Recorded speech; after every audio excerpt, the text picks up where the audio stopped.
Welcome to SV6 news సమగ్ర సమాచార వారధి. కంటోన్మెంట్ నియోజకవర్గంలో నివసించే ప్రతి పేదవాడికి ఇండ్ల పట్టాల మంజూరు చేసి వారికి అన్ని వసతులు కల్పించాలని తెలంగాణ ఉద్యమకారుల సంఘం నాయకుడు సంజీవ్ అన్నారు. కంటోన్మెంట్ CEO మధుకర్ నాయక్కు ఆయన ప్రజా సమస్యలు పరిష్కరించాలని కోరుతూ వినతి పత్రాన్ని అందజేశారు.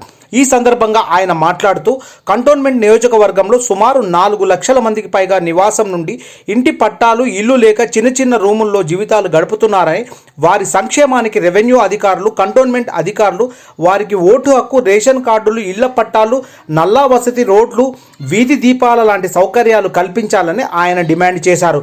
లేకుంటే తాను తీవ్ర స్థాయిలో ఆందోళన చేపట్టనున్నట్లు ఆయన హెచ్చరించారు.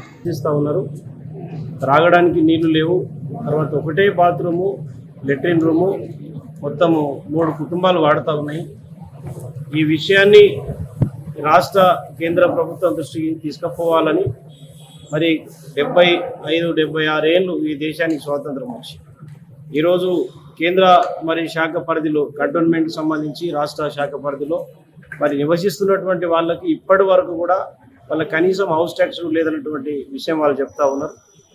వెంటనే CEO గారి ద్వారా రాష్ట్ర ప్రభుత్వానికి, కేంద్ర ప్రభుత్వానికి ఈ పేదవాళ్ళ యొక్క సమస్య, ఈ యొక్క ఇంటి సమస్య, స్థలం సమస్య ప్రభుత్వం దృష్టికి తీసుకెళ్ళి వెంటనే వాళ్ళకందరికీ ప్రభుత్వ స్థలంలో ఉంటే ప్రభుత్వం వారికి పట్టాలు ఇచ్చే విధంగా, కేంద్ర పరిస్థితిలో ఉంటే కేంద్ర రక్షణ శాఖ పేదల పట్ల కనికరం చూపించి వాళ్ళకు పట్టాలు తీసుకుని ఇచ్చే విధంగా, ఒకవేళ కేంద్రం ఇవ్వని పక్షంలో రాష్ట్ర ప్రభుత్వం ఏదైతే ఈ యొక్క కేంద్ర రక్షణ శాఖ పరిధిలో పేదవాళ్ళు నివసిస్తూ ఉన్నారో ఆ ల్యాండ్కి సంబంధించి భూమి బదలాయింపుగా ఈరోజు రాష్ట్ర ప్రభుత్వం కొంత ఎక్కడన్నా భూమి కొనుక్కొని వీళ్ళు ఎంత స్థలంలో అయితే నివసిస్తున్నారో ఆ భూమి కేంద్ర ప్రభుత్వానికి ఇచ్చి, ముఖ్యంగా ఈ పేదవాళ్ళు ఎక్కడెక్కడైతే ఉన్నారో వాళ్ళందరికీ కూడా వాళ్ళ పట్టాలు ఇవ్వాలని కూడా ఈ సందర్భంగా కోరడం జరిగింది.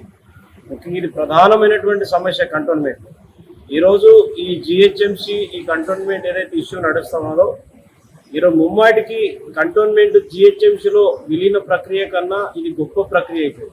కొన్ని వేల కుటుంబాలు ఆదుకున్నట్టయితుంది, వేల కుటుంబాలకు మనము ఈరోజు వాళ్ళకి న్యాయం చేసినట్టయితుంది. కాబట్టి ఈరోజు ఎంతోమంది ముఖ్యమంత్రులు మారిరు, ప్రధానమంత్రులు మారిరు, కేంద్ర రాష్ట్ర ప్రభుత్వాలు మారినాయి, కానీ పేదవాళ్ళ యొక్క జీవితాల్లో కనీసం ఒక పట్టా సర్టిఫికెట్ వచ్చేటటువంటి పరిస్థితి లేదు.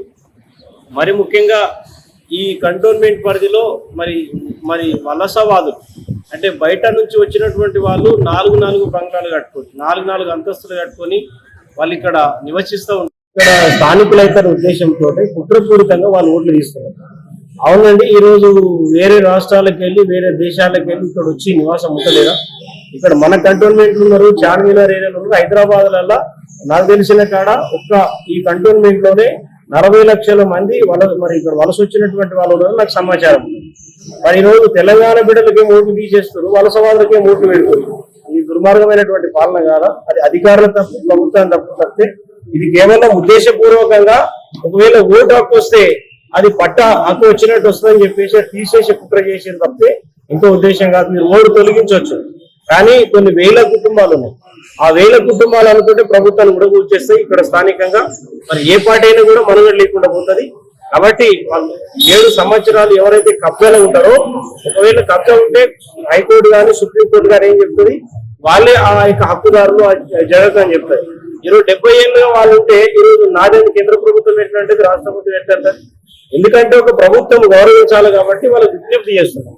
ఒకవేళ మా విజ్ఞప్తులు, మా డిమాండ్లు వాళ్ళ పక్షాన్ని మేము పోరాడితే వాళ్ళు వినకపోతే తప్పకుండా దానికి ఏం చేయాలో కూడా మేము ఆలోచన చేస్తాం. Thank you.